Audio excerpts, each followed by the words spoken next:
साली कंपनी में आपका company commander major Shaitan Singh Bhati बोल रहा हूँ।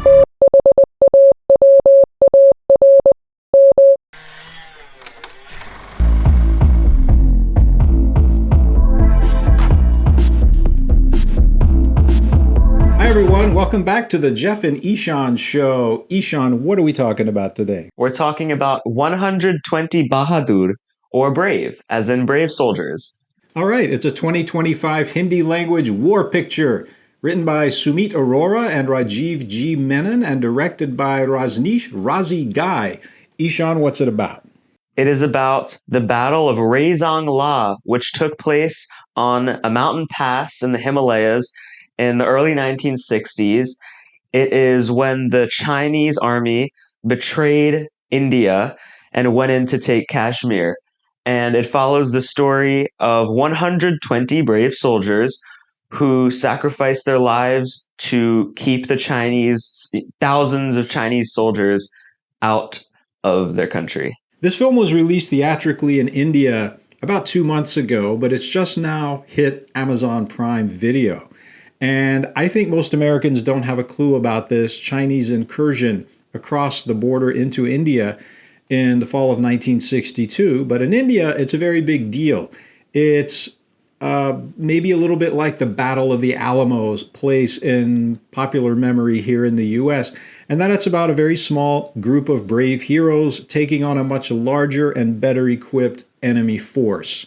It's told from the point of view of Charlie Company's radio operator, Ramchandar Yadav, played by Sparsh Walia, who has a big background in theater, which I thought was very cool. But the focus is the company's leader, Major Shaitan Singh Bhatti, played by Farhan Akhtar, who is multi-talented. He is also a director, a producer, and a singer. Shaitan Singh is remembered today in India as one of its greatest war heroes, so I really loved getting to know Farhan through seeing him do this role. Does the movie take liberties with the facts? Of course it does. It's a biopic, and it's a war picture. And that's okay, because it's a really good biopic, and any good biopic should, and this one certainly does, make you think, wow, I didn't know much about this before. I want to go learn about the real people and read about the real heroes who defended Mother India against this overwhelming force. And if you do that, I guarantee you, you will be as amazed by the facts as you are by this movie. तुम सब किसान के बेटे हो, जमीन के लिए लड़ना तुम सबके खून में, और इस बार बात जमीन की नहीं, हमारे सर जमीन की है. I was personally curious about the geopolitics at the time. The U.S. is mentioned a couple of times in the movie, so I dug a little deeper into that. And I learned that the U.S. was involved in a major international crisis of its own at the very same time this was happening. And that winds up being a factor in the Chinese decision to try this when they did.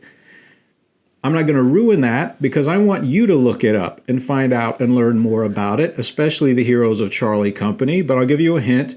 Fall of 1962. Look it up. For me, the movie was excellent. There's not much to complain about. I think at the very beginning or in the middle, there's some little things that I was just like, I don't really get it. What is this, or why is this here? But by the end, it was all resolved. It was all understood. Definitely, I don't have anything really to say negatively about it. All right. How many stars? I'm going to give it 4 out of 5 stars. I thought it was an outstanding war film, and within that, the subcategory of Last Stand biopic. Other movies like this that I think are great would be Hacksaw Ridge and The Siege of Jadoville.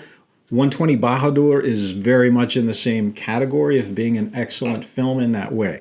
I'm knocking off 1 star because I think some of the liberties that were taken with what really happened ultimately does a disservice to the members of Charlie Company. I realize you can't have everything. It's not a documentary, it's just a movie.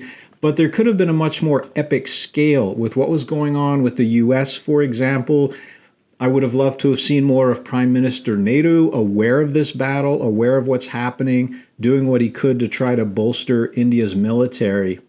And so there were just so many historically cool things that I think were oversimplified in the movie that could have had a little bit more time spent on them. So I'm knocking off that 1 star. I'm giving it 4 out of 5. I can see where you're coming out with the facts point of view, but I don't think that worth docking a whole star for. That's a lot. I'm going to say this is still like 4.8, 4.9. Very high rating, very good movie. Yeah. I thought it was excellent. I totally agree with you. It's a very good movie. It's inspiring. It's really powerful. You will love it. I promise. I think we're done. Yeah. All right. See you next time. Bye-bye. Bye.